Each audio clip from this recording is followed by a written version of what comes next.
është pra hera e 4 që po tendojmë mbajtë mbjelljen e komisionit për pikat që I keni pranuar në email-at tuaj zyrtar.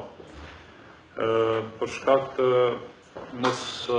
pamundësisë të mbajtjes mbjelljes së komisionit, pikat e rendit të ditës me numër 2, 3, 4, 5, 8, 9, 10 dhe 11 hiqen nga rendi ditës për shkak se ka kaluar afati për shqyrtimin e këtyre pikave dhe janë bartur drejt për drejt në komisionet funksionale dhe janë përcjellë për seancë plenare, kështu që ne si komision nuk do t'i shqyrtojmë fare, ndërsa e kemi pikën e 6 të rendit të ditës dhe 7 që është në fushëndarinë e komisionit tonë për buxhet, që do t'a shqyrtojmë në këtë mbledhje.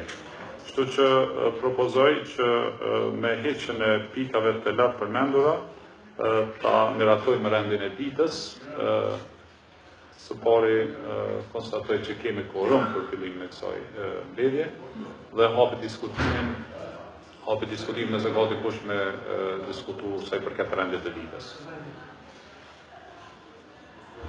Nëse jo, atëherë konstatoj që jemi 8 anëtar të Komisionit për Buxhet, ka quorum për të vazhduar me mbledhjen. E hedhë pra në votim rendin e ditës me ato ndryshimet që I propozova.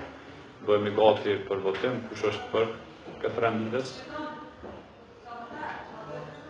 A kemi vota kundër? A kemi abstenim? Konstatoj që me 7 vota për, asnjë vot kundër dhe asnjë abstenim, miratohet rendi I ditës. Atëherë pa humbur kohë, kalojmë te pika 6 të rendit të ditës, që është shqyrtimi projektligjit numër 10/025 për ndryshimin dhe plotësimin e ligjit numër 06/032 për kontabilitet, raportim financiar dhe auditim me rekomandimet e komisioneve të përhershme.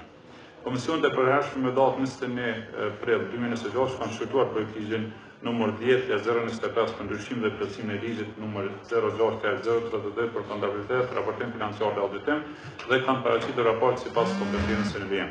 Vendet të datës 10 prill 2026 kanë shqyrtuar projektligjin numër 10/025 për ndryshimin dhe plotësimin e ligjit 06/032 për kontabilitet, raportim financiar dhe auditim dhe kanë paraqitur raport sipas kompetencës së NVM.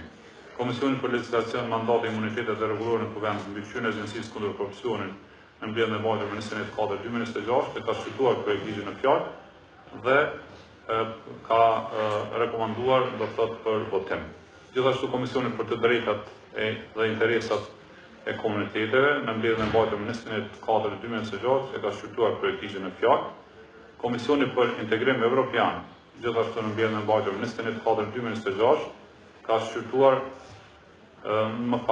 Komisioni për të drejtat dhe interesat nuk ka pasur vendimare për shkak të mungesës quorumit dhe nuk e ka shqyrtuar fare këtë projektligj, ndërsa Komisioni për Integrim Evropian në mbledhjen e mbajtur me 21/2026 e ka shqyrtuar projektligjin dhe e ka rekomanduar që në Komision për Buxhet që të miratohet projektligji në fjalë.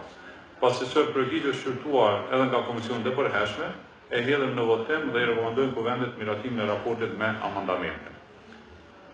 Bëhemi gati për votim, nderuar kolegë deputet. Kush është për? Kush është për? A ka vota kundër? A ka abstenim? Konstatoj që me 7 vota për, asnjë vot kundër dhe asnjë abstenim miratohet. Tani kalojmë te pika tjetër që është shqyrtimi projektligjit numër 10/026 për shërbimin e pagesave me rekomandimet e komisioneve të përhershme. Ju njoftoj që komisionet e përhershme me datën 21 prill 2026 ka shqyrtuar projektligjin numër 10/026 për shërbimin e pagesave dhe kanë paraqitur raport sipas kompetencës së NVM. Komisioni për Legjislacion, Mandat dhe Imunitet dhe Rregulloren e Kuvendit dhe mbikëqyrjen e Agjencisë kundër korrupsionit. Komisioni për të drejtat dhe interesat e komuniteteve dhe këtem nuk ka pasur vendimare për shkak mungesës së quorumit. Komisioni për Integrim Evropian ka shqyrtuar projektligjin dhe ka rekomanduar për votim. Kështu që pasi që projektligji numër 10/026 për shërbimin e pagesave është shqyrtuar edhe nga komisionet e përhershme, e hedhëm në votim dhe I rekomandojmë Kuvendit për miratimin e raport pa amandamente. Kemi abstenime, Konstatoj që me 7 vota për, asnjë kundër dhe asnjë abstenim, i rekomendohet Kuvendit të Kosovës miratimin e këtij ligji. Të ndryshme nëse ka dikush nga kolegët, nëse jo, ju falenderoj gjithëve për prezencën dhe kontributin e mirësisë komisionit.